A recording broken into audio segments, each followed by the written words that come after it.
Times Crochet, and today I want to show you how to make a holly and berry decoration, a little tiny one, maximum a couple of inches tall. This decoration is part of my Woodland Advent Calendar, which you can find all the details about below. It's a lovely wall hanging Advent Calendar where you hang 24 different crochet decorations onto the tree, and I'd love for you to be involved too.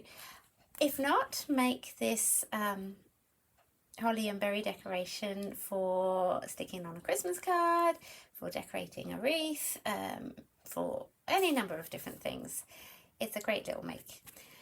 I'm using Scheepjes Catona, and it's 100% mercerized cotton. You get 50 grams or 125 meters in a ball, and today I'm going to be using fir, which is number 525, and rust, which is 388 for my holly and berries. We're going to start with the green. I'm using a 2.5mm crochet hook, and you'll also need scissors and a needle to weave in your ends. And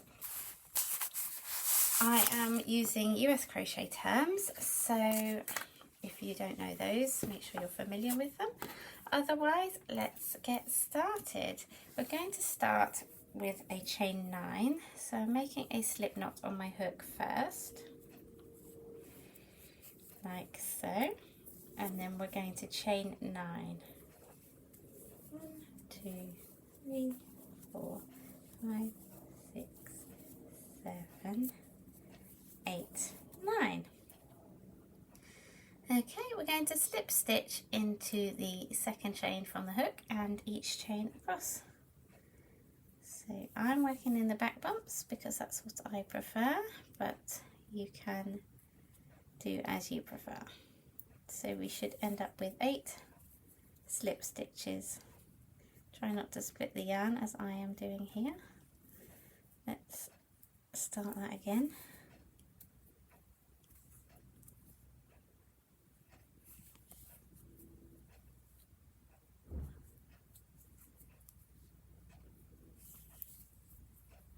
Four, 5, 6, 7, and 8. Nearly 8. Nearly there.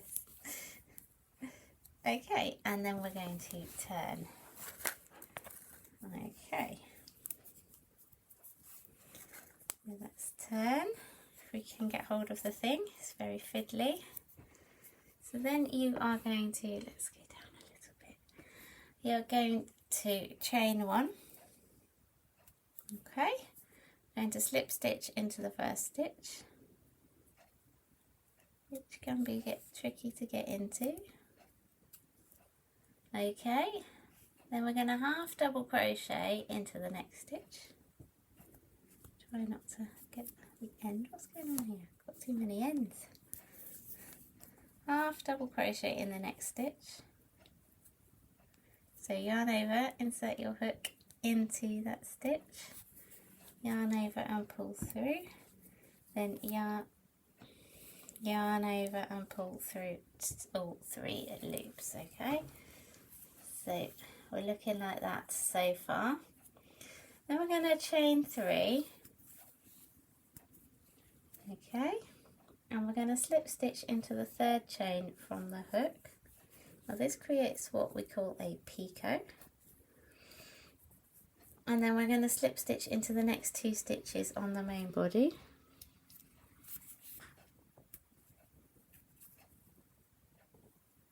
One and then 2,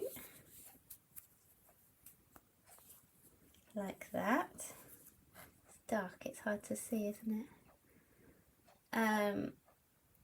Then we're going to do a half double crochet in the next stitch,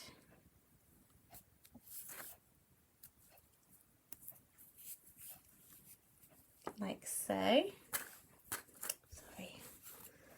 Then we are going to chain 3 again. 1, 2, 3, and slip stitch in the 3rd chain from the hook.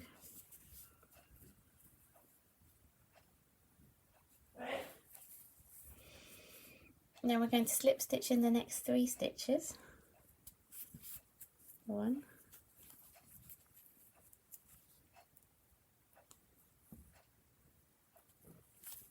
2, and 3. I think we're nearly at the end. We might be at the end. Like that. And then we're going to turn to work down the other side of the chain, okay? So we're working back down the other side of our initial chain now.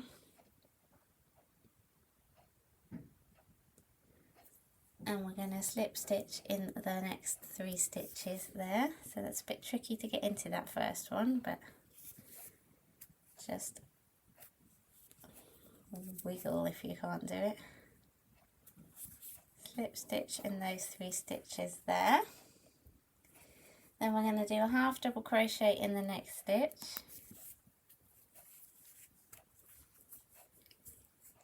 And then we're going to chain 3. We're going to slip stitch in the 3rd chain from the hook and pull that through if we can. Then we're going to slip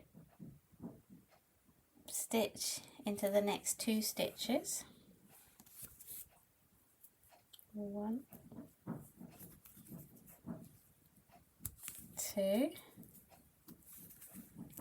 we're going to half double crochet in the next stitch. We're going to chain 3 to slip stitch into the 3rd chain from the hook. And then we're going to slip stitch into our 1st chain to join. And there is our holly leaf, and we can fasten that off. So now you just need to make a second one exactly the same as that. Okay? Okay, let's move on to the berries now. We're going to start those with a magic ring and our red colour. So we make a loop with the yarn, and I'm going to wrap it around my finger to secure it. Grab the yarn and pull it into the ring with the hook, and then chain 1 to secure that. Let's try that again.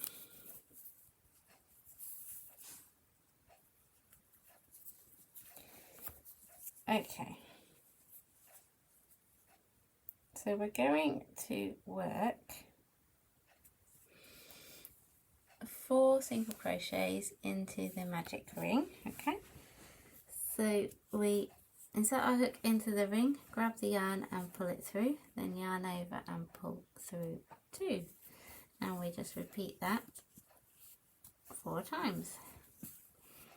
Okay, once you have done that, we're going to slip stitch into the 1st stitch to join, but first pull your tail end tight to tighten it, and then slip stitch into that 1st